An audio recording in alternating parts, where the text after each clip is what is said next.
আমার জীবনে ঈশ্বরের অগাধ আশীর্বাদ আমি দিনে দিনে আমি উপলব্ধি করেই এসেছি। সেই ছোটবেলা থেকেই পরিবার থেকে এই পর্যন্ত আমি ঈশ্বরকে ধন্যবাদ ও প্রশংসায় বলি প্রতিদিনই প্রায়। ঈশ্বরের পরিকল্পনা আমার জীবনে অনুভব ও উপলব্ধি করেছি বাবার মাধ্যমে। উনি প্রায় বলতেন আমাকে, তুমি একদিন সিস্টার হবেই। সেইভাবে আমার বাবা আমাকে উৎসাহিত করতেন প্রায়ই, এবং উনি আমার ভোকেশন লালন করেছে। আমার ভোকেশনটা উনি স্পষ্ট করে আমার কাছে প্রকাশ করেছিলেন আমি যখন ক্লাস 2-তে পড়ি। তখন থেকে যেহেতু আমি কলকাতা ডটার্স অফ সেন্ট অ্যানের সিস্টারদের কাছে আমার হাতে খড়ি পড়াশোনায়, এবং তাদের সাথে ক্লাস 4 পর্যন্ত পড়ে পাশ করলাম। ইচ্ছা ছিল ওই সম্প্রদায়ে আমি একদিন সিস্টার হব।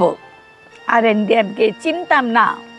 তবে বছরের মাঝে আমার বাবার মৃত্যুতে বাংলাদেশে ক্লাস 5 পাশ করে পরপরই আমার জীবনে যেন একটা ভবিষ্যতের সামনে আমি অন্ধকার ঝড় দেখতে পেলাম।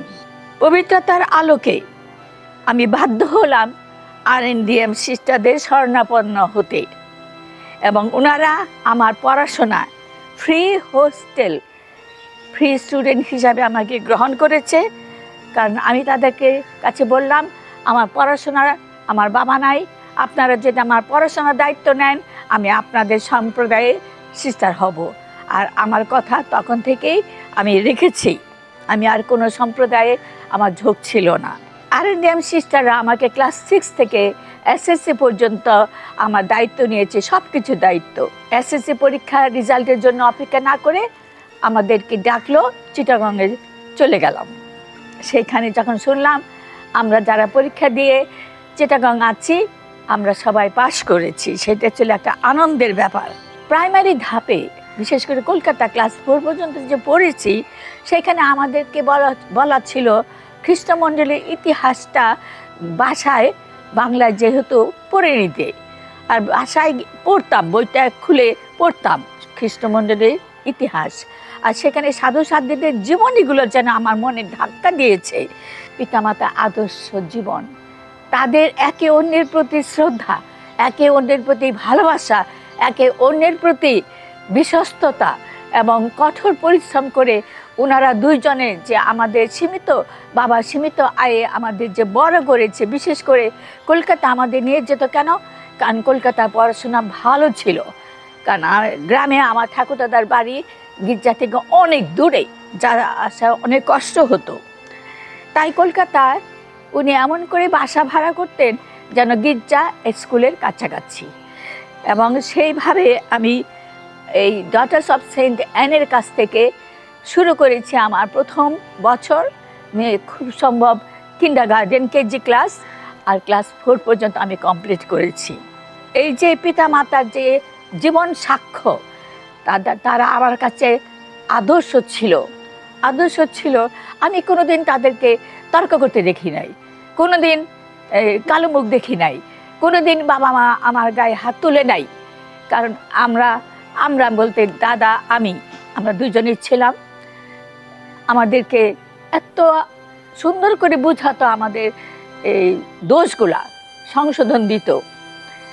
তবে আমার পরে যে 4টে ভাই ঘন ঘন জন্ম নিয়েছে, ওরা যে ঘন ঘনভাবে মারা গেছে, সেইটা ছিল আমার জীবনের একটা প্রথম কিশোরী জীবনের একটা বিরাট দুঃখ যে ঈশ্বর আমাকে 4টে ভাই দিল।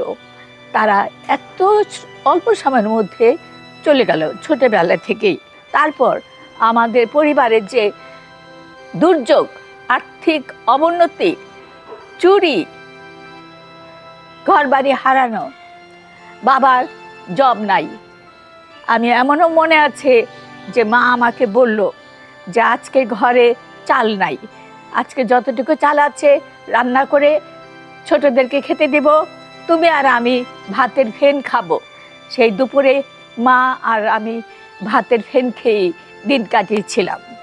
আমার বাবা যে ব্যাংক যুদ্ধের সময় সেটা লুট হয়ে গিয়েছিল, তাহলে অনেক টাকা পয়সা আমার বাবা আমার জীবনে পরিবারের জন্য হারিয়েছে।